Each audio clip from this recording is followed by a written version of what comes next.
தந்தி தொலைக்காட்சி நேயர்களுக்கு வணக்கம். நல்லதை சொல்வோம், நல்லதை செய்வோம், நல்லதே நடக்கும். இன்று 21/8/2024 புதன்கிழமை, சதயம் நட்சத்திரம், காலை 6:20 வரை, பிறகு பூரட்டாதி. இன்றைக்கு நான் உங்களுக்கு சொல்ல இருக்கிற நல்ல கருத்து, ஜோதிட பழமொழிகள். ஜோதிடத்தில் எத்தனையோ பழமொழி இருக்கு, ஆனால் அது பல அனுபவங்களில் பார்க்குற பொழுது அது சில இது நடக்குது. 10ல் குரு வந்தால் பதவிக்கு பாதிப்பு அப்படிங்கிறேன். அதே மாதிரி 10ல் குரு வந்துச்சு. என்னுடைய நண்பர் ஒருத்தருக்கு நல்ல போஸ்ட்டில் இருந்தார், டக்குன்னு அவங்க மாற்றிட்டாங்க, வேறு இடத்துக்கு ஒரு சாதாரண இலாகாவுக்கு மாற்றிட்டாங்க.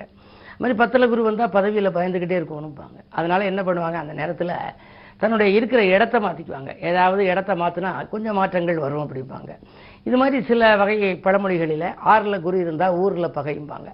6ஆம் இடத்துல இப்போ யாருக்கு இருக்குன்னா, இப்போ தனுசு ராசிக்கு இருக்குது. நிறைய ஊரில் பகை வந்துடும் அவங்களுக்கு. அவங்க நல்லது செஞ்சாலும் அது உறவினர்களுக்கு கெடுதலாகவே தெரியுமா. இப்படி உள்ள பழமொழியில் இந்த ராகு கேதுக்களுக்குன்னு ஒரு 3 பழமொழி இருக்குது. அருமையான பழமொழி. ராகுவை போல கொடுப்பானும் இல்லை, கேதுவை போல கெடுப்பானும் இல்லைன்னு சொல்லுவாங்க. ஆனால் நான் அப்படி சொல்கிறது இல்லை. ராகுவை போல கொடுப்பானும் இல்லை, லிமிட் இல்லாமல் கொடுக்கறது ராகுதான். ராகுதேசம் ஒருத்தருக்கு நடந்தால் மிகுந்த யோகத்தை கொடுக்கும் அப்படிம்பாங்க. அந்த ராகு இருக்கிற இடம் நல்ல இடமா இருந்து அரவு தனித்து நின்றால் யோகம். அது ஏதாவது ஒரு கிரகத்தோட கூடியிருந்தால் கொஞ்சம் நாள் தெரிந்தால் யோகம் செய்யும். கேதுவை போல கெடுப்பானும் இல்லைன்னு சொல்லக்கூடாது, கேதுவை போல கிடைப்பானும் இல்லைங்கணும். கேது ஞானகாரகன். ஞானத்தன்மை ஒருத்தருக்கு சாதாரணமாக கிடைக்காது, ஒரு பிறப்பினுடைய தொடர்ச்சி. சில பிள்ளைங்களை பார்த்தீங்கன்னா அது எப்படி இந்த கணக்கெல்லாம் போடுதுன்னு நம்மளே ஆச்சரியப்படுவோம். நல்ல நாலடிச்சு, நல்ல மூளை அப்படின்னு பாராட்டுவோம். அவங்களுக்கெல்லாம் கேது ஆதிக்கம் நல்லா இருக்கும். அதில் ஒரு பழமொழி, இரவில் செய்தாலும் அறவில் செய்யாதேன்னு. இரவில் செய்தாலும் அறவில் செய்யாதே. இரவு நேரத்தில் கூட ஒரு காரியத்தை செய்யலாமா, ஆனால் அரவு நேரத்தில் செய்யக்கூடாது. அரவு நேரம்னா என்ன? ராகு காலம். ராகு காலத்தை நம்ம எப்படி ஒவ்வொரு நாளும் நினைப்பு வச்சுக்கிறது? நான் முன்னாடியே உங்களுக்கு சொல்லியிருக்கேன். திங்கக்கிழமைனா 7:30 9 வரைக்கும் ராகு காலம். சனிக்கிழமைனா 9 10 மணி வரைக்கும் ராகு காலம். வெள்ளிக்கிழமைனா 10 12 வரை ராகு காலம். சரி, இப்படி திங்கள் செவ்வாய் புதன் அடிப்படையில் இல்லாமல் திங்கக்கிழமை வருது, அடுத்து சனிக்கிழமை வருது, அப்புறம் வெள்ளிக்கிழமை வருது, இதை நம்ம எப்படி நினைப்பு வச்சுக்கிறதுன்னு நீங்கள் நினைக்கலாம். திருவிழா சந்தையில் வெயிலில் புரண்டு விளையாட செல்வது நியாயமானு ஒரு வரியை நினைவில் வச்சுங்க போதும். திருவிழா சந்தையில் வெயிலில் புரண்டு விளையாட செல்வது நியாயமா? ஒவ்வொரு வார்த்தையிலையும் முதல் எழுத்த பாருங்க. திருவிழா முதல்ல தீனா, திங்கட்கிழமை 7 to 9. அடுத்தது சந்தையில் சானா, சனிக்கிழமை 9 to 10. அடுத்தது வெயிலில் புரண்டு, வேணா வெயிலில், வெள்ளிக்கிழமை 10 to 12. அடுத்து புரண்டு பூனா, புதன்கிழமை 12 to 1:30. இப்படி பார்த்தீங்கன்னா சாயந்தரம் நியாயமான முடிகிறதுல ஞாயிற்றுக்கிழமையில முடியும். 4 to 6 ராகு காலம். ஆக இப்படி நிறைய பழமொழிகள் இருக்கின்றன. அந்த பழமொழிகளை பற்றியெல்லாம் உங்களுக்கு தொடர்ந்து இந்த தந்தி தொலைக்காட்சியிலே சொல்வேன் என்று சொல்லி இனி இந்திய ராசி பலன்களை இப்பொழுது உங்களுக்கு வழங்கப் போகின்றேன். மேசராசி நேயர்களே, உங்களுக்கெல்லாம் இன்று ஒரு இனிய நாள், யோகமான நாள் என்று கூட சொல்லலாம். உங்களுடைய ராசிக்கு 2ஆம் இடத்திலே ராஜநாதன் செவ்வாய் தனஸ்தானத்திலே குருவோடு கூடியிருக்கிறார். குரு மங்கள யோகம் என்று இருந்தாலே நல்ல மங்கள நிகழ்ச்சிகள் மனையில் நடைபெறும். வெளிவட்டார பழக்க வழக்கம் விரிவடையும். வருமானம் திருப்தி தரும். குடும்ப முன்னேற்றமும் கூடுதலாக இருக்கும். உடன் இருப்பவர்களும் உடன்பிறப்புகளும் ஒத்துழைப்பு செய்வார்கள். வியாபாரம் தொழில் வெற்றி நடை போடும். இந்த நாள் இனிய நாள். ரிஷபராசினியர்களே, லாபம் 2 மடங்காக உயரும் நாள். எதை தொட்டாலும் தொட்ட காரியங்களில் உங்களுக்கு வெற்றி உண்டு. தொல்லை தந்த எதிரிகள் விலகுவார்கள். எதிர்பாராத விரயங்கள் திடீரென வரலாம். காரணம், அஷ்டமாதிபதி குரு உங்கள் ராசியில் இருக்கிறார். என்றாலும் சில சமயங்களில் நீங்கள் வாக்குவாதம் செய்ய வேண்டாம். வெளியில் செல்கின்ற பொழுது செல்வங்களை பேசிக்கொண்டு செல்வதன் மூலமாக, தெருவில் செல்கின்ற பொழுது செல்வங்களை பேசிக்கொண்டு செல்வதன் மூலமாக சில சிக்கல்கள் கூட இன்று உருவாகலாம். இடமாற்றம் பற்றிய சிந்தனை மேலோங்கும். இந்த நாள் உங்களுக்கு கொஞ்சம் எச்சரிக்கையோடு இருக்க வேண்டிய நாள். மிதுனராசி நேயர்களே, உங்களுக்கெல்லாம் தவிர்க்க முடியாதபடியே தாமதங்கள் ஏற்படும் நாள். எதை தொட்டாலும் தடைகளும் தாமதம் வருகிறது என்று நினைப்பீர்கள். காரணம், 12லே குரு செவ்வாய், 12ஆம் இடத்திலே 10க்கு அதிபதி இருக்கின்ற பொழுது தொழிலிலே தடைகளும் தாமதமும் வரும். விரயங்கள் கூடுதலாக இருக்கும். நண்பர்களிடம் ஒப்படைத்த பொறுப்பு நல்ல விதமாக நடைபெறாது. மேலும் அதை காட்டிலும் உங்களுக்கு நண்பர்களை நம்பி செய்த காரியங்களும் நிறைவேறாமல் போகலாம். என்ன இருந்தாலும் இன்று புதன்கிழமை என்பதால் பெருமாளை கும்பிடுவது நல்லது. கடகராசி நேயர்களே, சந்திராஷ்டமம். எதை செய்தாலும் யோசித்தும் இறைவனை பூசித்தும் செய்ய வேண்டும். கொடுத்த வாக்கை காப்பாற்ற இயலாது. கொள்கை பிடிப்போடும் செயல்பட இயலாது.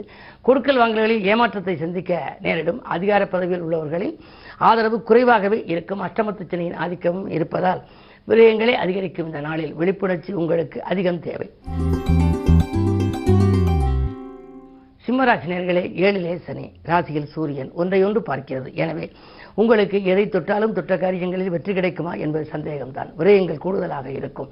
அதே நேரத்தில் உங்களுக்கு நாட்டுப்பற்று மிக்கவர்களின் நல்ல ஆதரவோடு ஒரு சில காரியங்களிலும் வெற்றி கிடைக்கலாம். என்ன இருந்தாலும் உங்களுக்கு துணிவும் தன்னம்பிக்கையும் குறைவாகவே இருக்கும். எதிர்மறை சிந்தனைகளை தவிர்த்து நேர்மறை சிந்தனைகளை வளர்த்துக் கொள்ளுங்கள். உத்தியோகத்தை பொறுத்தவரை உங்கள் முன்னேற்றத்தை நீங்கள் மற்றவர்களிடம் பகிர்ந்து கொள்ள வேண்டாம். கன்னிராசி நேயர்களே, உங்களுக்கு எண்ணங்கள் எளிதில் நிறைவேறும் நாள். தன்னம்பிக்கைக்கு தக்க பலன் கிடைக்கும். தடைகளை முறியடிக்க புதியவர்களின் ஆலோசனை கை கொடுக்கும். 7லே ராகு இருப்பதால் அயல்நாட்டு முயற்சியில் அனுகூலம் உண்டு. இந்த வேலையை விட்டுவிட்டு வேறு வேலைக்கு செல்லலாமா என்று முயற்சித்தவர்களுக்கு அயல்நாட்டில் உள்ள நல்ல நிறுவனங்களிலிருந்து கூட அழைப்புகள் வரலாம். ஏற்றுக்கொள்வது உங்கள் புத்திசாலித்தனம்.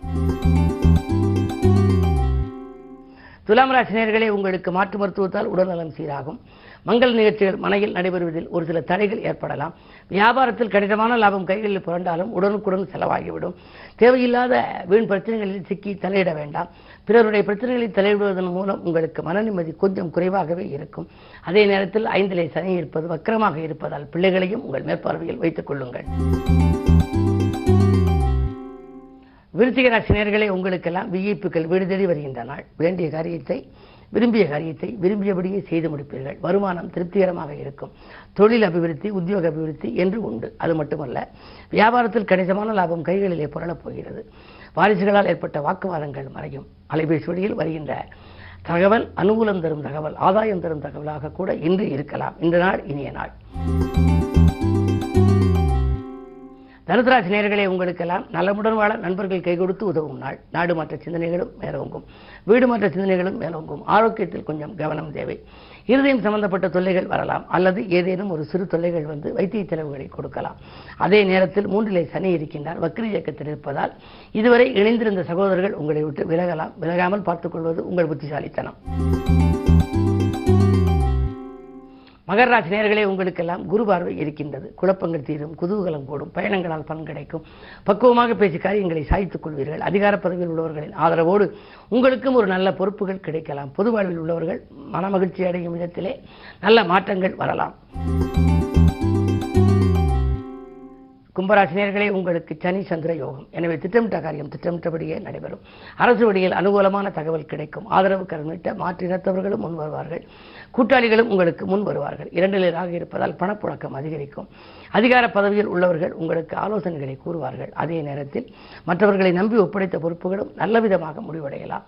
தொழில் விருத்தி ஏற்படும். இந்த நேரத்தில் கிழமை புதன் என்பதால் விஷ்ணுவை வழிபடுவது நல்லது.